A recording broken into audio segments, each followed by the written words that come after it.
Selamat halo teman-teman semuanya, Bapak Ibu pengajar. Nama saya Nyoman Krisna Perbawa. Saya dari divisi KSB Broda. Nah, jadi saya ditugaskan di pergerakan kinematik. Nah, jadi materi yang saya bawakan adalah tentang menggerakkan sebuah motor menggunakan motor Vexta dengan seri BLH 450 KC. Nah, jadi motor Vexta ini merupakan motor brushless DC motor dengan kecepatan maksimal itu 3000 rpm. Untuk tegangan inputnya itu 54 volt. Nah, jadi motor ini merupakan motor smart motor. Kenapa dibilang kayak gitu? Karena di motor ini memiliki fitur-fitur yang bagus. Contohnya salah satunya fiturnya itu adalah ada start stop input. Nah, start stop input ini kita bisa konfigurasi. Kalau kita menggunakan start berarti motornya itu bisa jalan. Kalau stop, motornya itu bisa berhenti walaupun PWM dikirim terus. Nah, perbedaan run, terus ada run brake. Nah, run brake ini adalah kalau run itu dia mengizinkan tuh jalan, kalau brake dia ini akan memberhentikan. Nah, bedanya dengan run brake dan start stop ini adalah dia ini kalau run brake ini brake ya, kalau brake sama stop bedanya itu kalau stop itu dia kalau berhenti cuman dia rodanya itu free, bisa diputar. Kalau brake dia tuh robotnya keras, nggak bisa diputar. Nah, itu bedanya. Terus ada fitur CCW. Nah, fitur CCW. Nah, jadi jika pinnya ini aktif atau high, nah itu maka dia CCW. Kalau dia low, dia high dia CW, arah jarum jam. Kalau dia low, dia tuh CCW.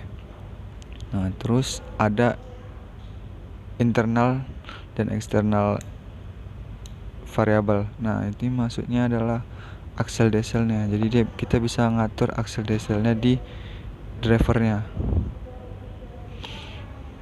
Itu fiturnya. Terus ada alarm dan reset input. Nah, kalau alarm dan reset input ini berguna jika kalau beban robotnya ini melebihi dari torsi motornya ini, nanti alarm akan berbunyi. Nah, kalau untuk reset inputnya ini dia untuk mereset motornya itu, drivernya. Terus ada speed output itu kita bisa ngecek keluaran kecepatan motor itu menggunakan rumus. Rumusnya itu adalah speed output frekuensi dibagi 30 dikali 60.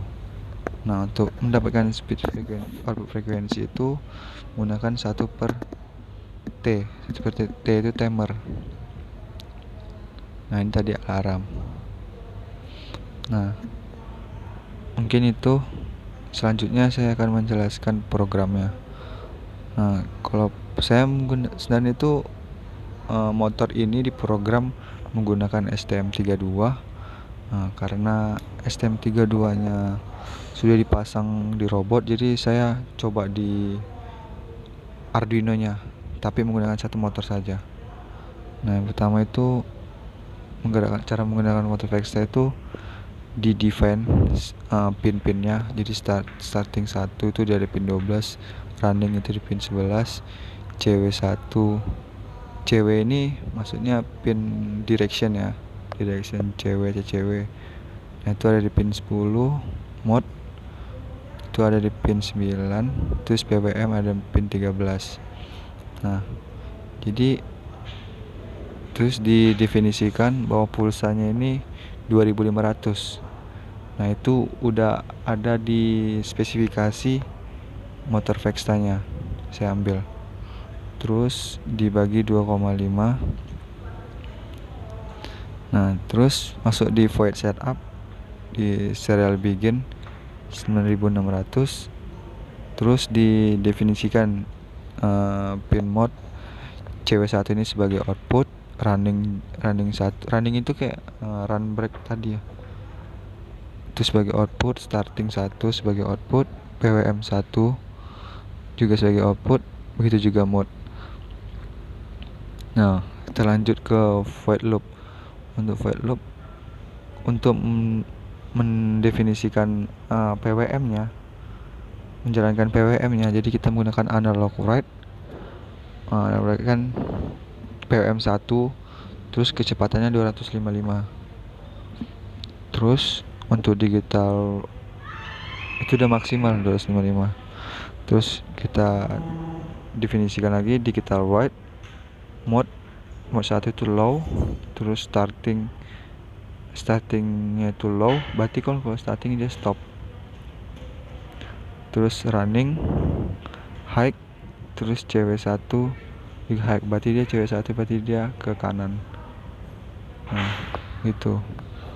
Selanjutnya kita demokan. Selanjutnya saya akan mendemokan.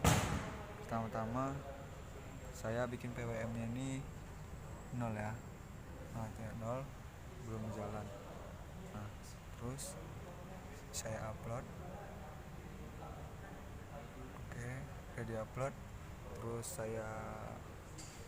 pertama-tama saya kasih tahu kalau drivernya ini saya ambil dari robotnya, karena driver ini cuma satu-satu, tinggal di sini aja, udah dipasang semua, nggak ada lagi yang support. Terus saya masukin ke drivernya itu langsung ke robot. Nah, ini motornya, struktur motor. Terus ini Arduino-nya terhubung dengan kabel driver. Nah, setelah itu saya hidupin saklarnya. Nah, ini 0, PM-nya 0. Nah, saya bikin nih 100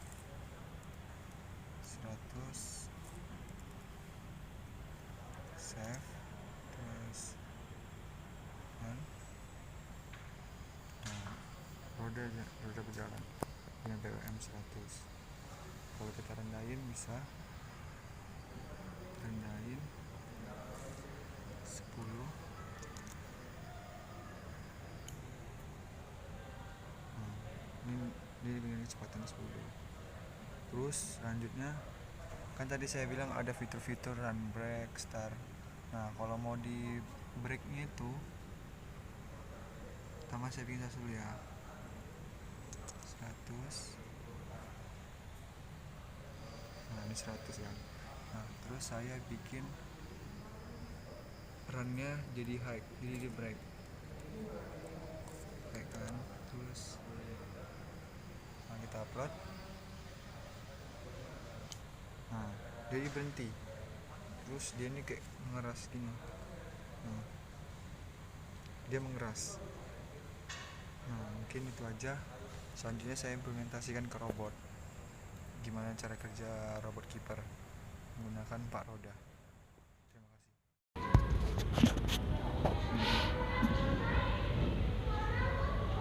Oke, pertama karena diimplementasikan itu menggunakan STM32 di robot, diimplementasikan dengan 4 roda, karena saya ditugasin di pergerakan 4 roda untuk kiper. Nah, jadi saya akan menjelaskan cara implementasinya itu gimana. Nah, yang pertama itu sebelum untuk masuk ke coding STM32 itu, pertama kita masuk ke konfigurasi untuk pin STM32. Nah, kenapa saya konfigurasi dulu? Karena di STM32 ini memiliki 100 pin.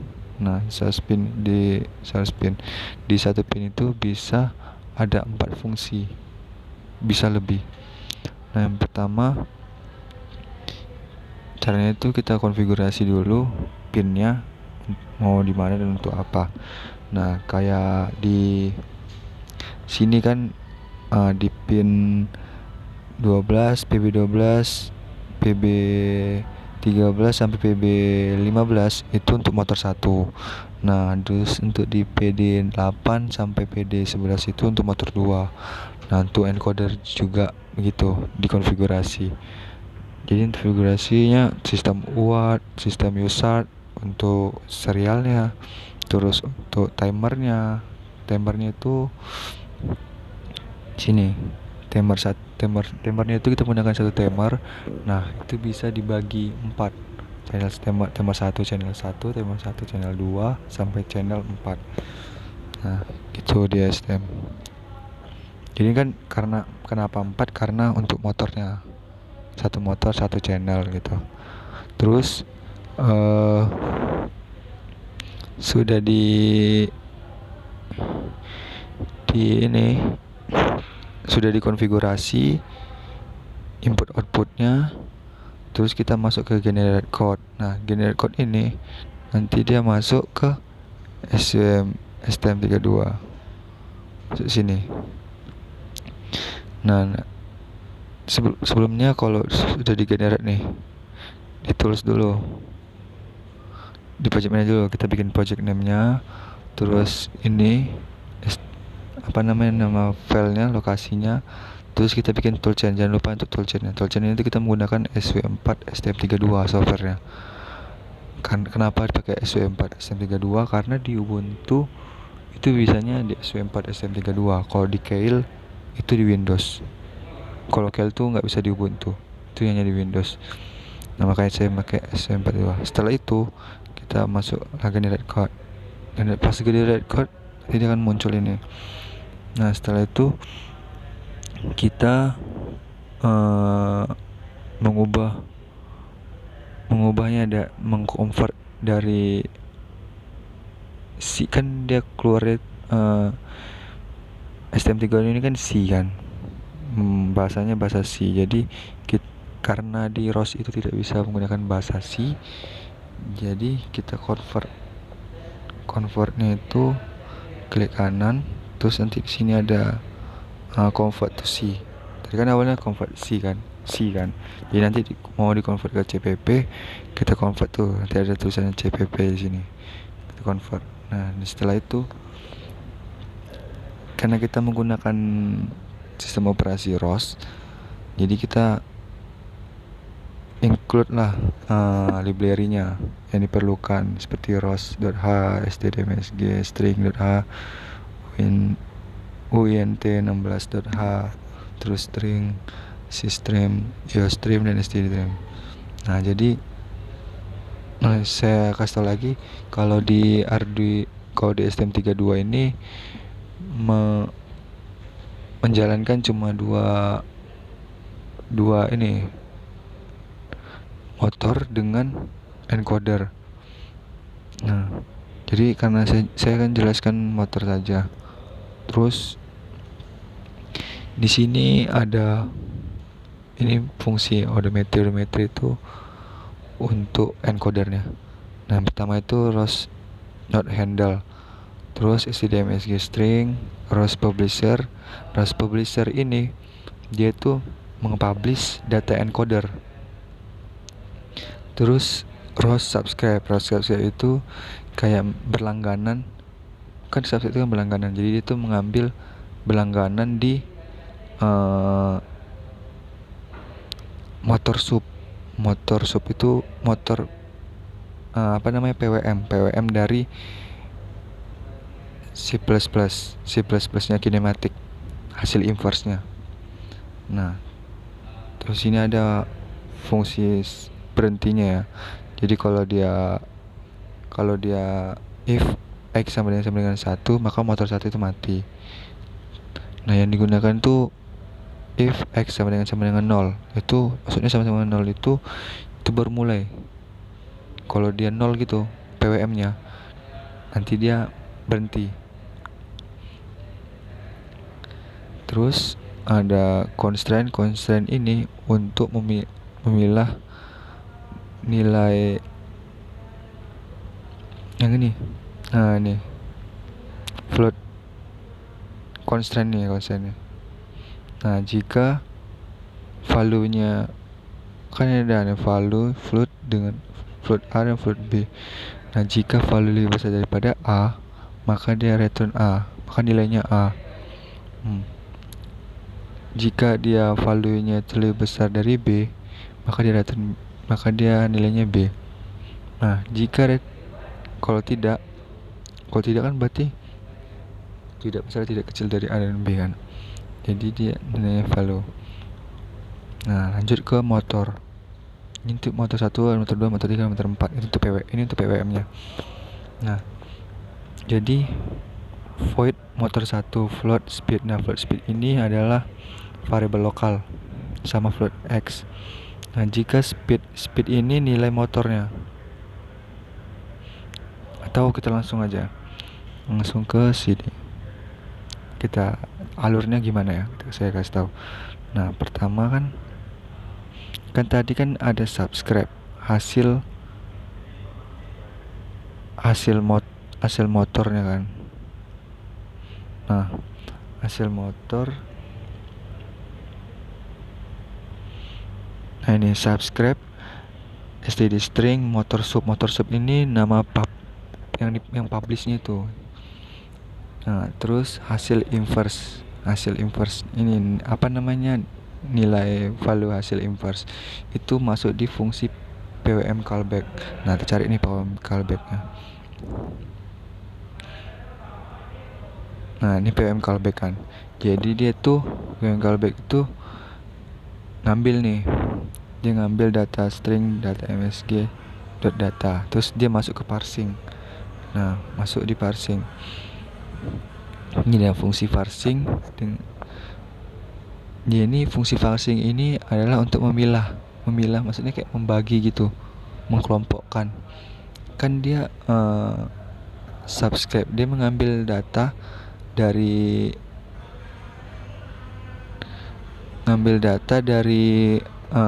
kinematik hasil inverse-nya itu dalam bentuk string. Dalam bentuk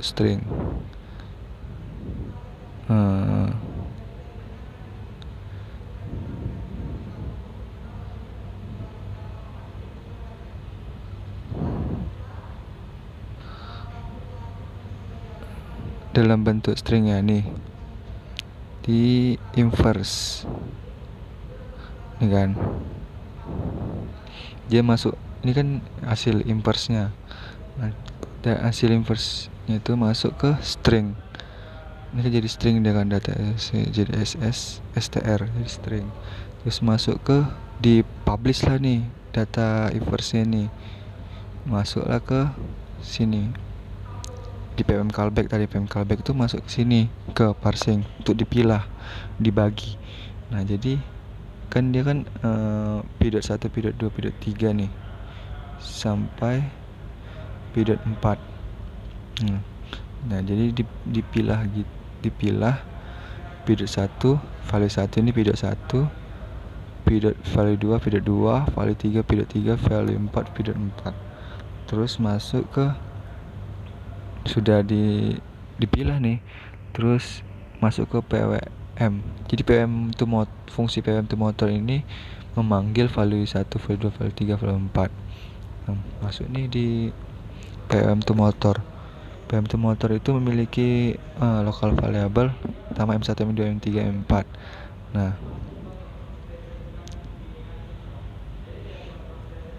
PWM to motor tadi kan dipanggil nih, jadi dia berurut nih. Ini value 1, value M1 ini value 1, M2 ini value 2, M3 ini value 3, M4 ini value 4. Tuh ini masukin. Nah jadi motor 1 ini, fungsi motor 1 ini memanggil motor M1 ini kan value 1, nilai period 1 kan. Begitu juga motor 2 manggil M2, motor 3 M3, motor 4 manggil M4. Nah setelah itu masuk ke fungsi motor masing-masing motor. Contohnya nih, saya jelasin motor pertama. Nah motor pertama ini punya variable speed dengan float X. Speed ini yang tadi yang dipanggil tadi motor 1 M1. M1 kan berarti dia pidot 1, nilai hasil inverse motor pertama. Terus jika speed lebih kecil daripada 0, maka GPIO dir berarti direction, berarti cewek kan. Set itu kan height, berarti lebih kecil daripada 0 kan dia minus. Nah berarti dia tuh CCW balik, berarti dia CCW berbalik itu.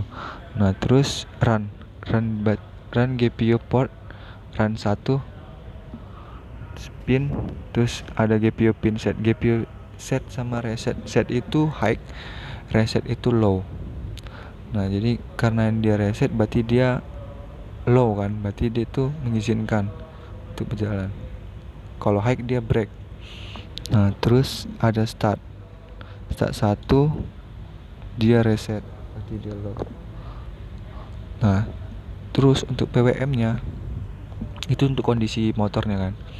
Nah selanjutnya itu untuk PWM nya. Nah di sini ada variable X sama dengan VAPS speed. Nah speed ini kan nilai PWM. Nilai PWM ini bisa berupa negatif, nilai positif, tergantung dengan hasil inverse nya. Terus masuk ke VAPS speed, X sama dengan VAPS speed. Nah maksudnya itu adalah nilai speed ini diubah dulu. VAPS ini kan dia nilai positif negatif kan, dia tadi nilai PM itu kan nilai inverse itu kan bisa negatif positif kan. Nah, kalau udah seandainya dia negatif, dia itu diubah jadi ke positif. Itu fungsinya VAPS. Tapi dalam bentuk float juga. Bisa dalam float juga. Bentuk float berarti berkoma.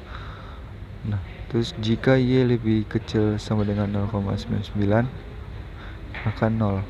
Maka Y-nya itu 0. Terus constraint Y 0,255.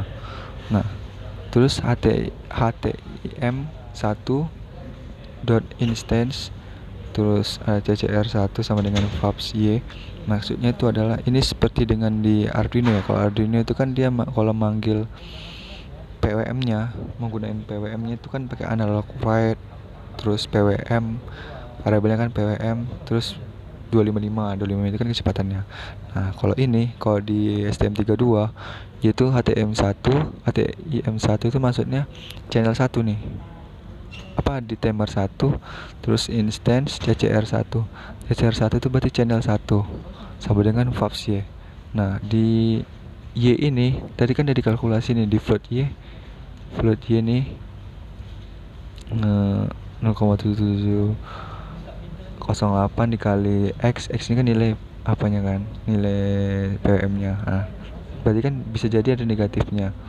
Nah terus diubah nih jadi positif, kan ada VAPS Y ya, itu fungsinya VAPS Y diubah jadi negatif. Nah terus di else if jika speednya itu nilai PWM itu lebih besar daripada 0, maka dirinya itu reset low kan, berarti dia itu CW, dia berputar secara arus jam. Terus runnya itu reset kan, berarti dia itu mengizinkan itu jalan, dan startnya itu juga reset, berarti dia mengizinkan itu jalan, tidak keras. Kalau run itu kan brake kan keras doang, nah kalau run dia mengizinkan jalan. Nah terus yang tadi juga X sama dengan VAPS sama dengan VAP speed ya, speednya itu di ini kan diabsolutkan dan nilai positif. Terus yang kayak tadi juga di ini apa namanya, di kayak analog write HTM1 instance CCR1 VAPS Y. Nah kalau enggak dia setup tadi kan saya bilang dia tuh berhenti, setup tuh berhenti. Terus ini juga motor 2 sama juga seperti itu, nomor 3 juga seperti itu, nomor 4 juga seperti itu. Mungkin itu aja. Ini untuk setter awal itu untuk contohnya nih, kalau saklarnya kita hidup, nanti masing-masing motor itu dia akan keras. Ini kan di run ini kan set itu berarti dia high, berarti dia itu break, dia keras. Nah itu, jadi kalau setelah saklarnya dihidupin maka rodanya itu akan mengeras, nggak bisa gerak-gerak gitu, nggak bisa free. Nah itu, ini fungsinya. Nah ini untuk uh, mengaktifkan timernya, interruptnya. Yang channel 1, channel 2, channel 3, channel 4 itu mendefinisikan channel 1, channel 2, channel 3, channel 4. Nah ini untuk encoder. Nah ini beginilah ribetnya kalau menggunakan STM32. Cuman STM32 ini sangat bagus untuk motor dan encoder, karena clock speednya itu yang paling menguntungkan tuh di clock speednya. Kalau di STM32 ini menggunakan maksimal itu 168 MHz. Kalau di Arduino itu sampai 16 saja. Nah itu sih keuntungannya. Jadi motor itu bisa cepat ngirim katanya. Mungkin itu aja. Oke, selanjutnya ada saya mendemokan robot keeper. Jadi saya itu ditugaskan di kinematik keeper untuk bantu kinematik keeper, pergerakan keepernya. Keeper ini menggunakan 4 roda, beda dengan striker. Nah, sebelumnya saya mohon maaf untuk pengambilan videonya saya ambil sendiri, terus HP saya saya senderkan di tempat tertentu, jadi framenya kurang bagus karena nggak ada yang bantuin, sibuk pada ngerjain yang lain teman-teman. Nah ini berikutnya adalah videonya. Ini saya menampilkan pergerakan maju mundurnya. Nah cara pemakaiannya, cara menginputnya itu, pertama kita input x, y, tetanya. X itu ke kanan, Y itu ke depan, tetanya itu arah hadap. Nah jadi saya input, contohnya saya input 100, jadi 100 itu dalam bentuk cm. Nah berarti 1 cm itu berarti 1 meter. Nah tuh saya input. Terus karena di keeper ini cuma kanan kiri, jadi dia menggunakan X nya aja. Nah untuk caranya itu kita input x, y, theta. Nah x, y, theta masuk ke PED dulu. Nah di PED untuk memperbagus pergerakannya, mempermulus pergerakannya. Nah setelah itu masuk ke inverse. Nah inverse ini ada rumus untuk mendapatkan kecepatan roda masing-masing roda. Nah jadi kecepatannya sama, nanti keluaran kecepatannya itu. Terus contoh kalau kita mau ke depan nih kan, kalau ke depan berarti yang ke kanan, yang roda pertama itu sebelah depan kanan, terus roda 2 itu depan kiri, roda ketiga itu belakang kiri, roda 4 itu belakang kanan. Nah kalau kita mau maju ke depan, roda ini, yang roda pertama ini itu dia CW, arah jarum jam. Nah geraknya arah jarum jam. Terus roda kedua yang depan kiri itu CCW, berlawanan jam. Terus yang belakang itu berlawanan. Terus yang keempat itu CW. Nah begitu hasil inverse-nya. Terus untuk positioning itu menggunakan encoder. Encodernya itu ada 3. Encodernya ada 3, jadi itu menggunakan rumus forward. Nah, rumus forward ini untuk mendapatkan uh, jika mendapatkan kecepatan akan menghasilkan koordinat. Nah, mungkin itu aja. Terima kasih.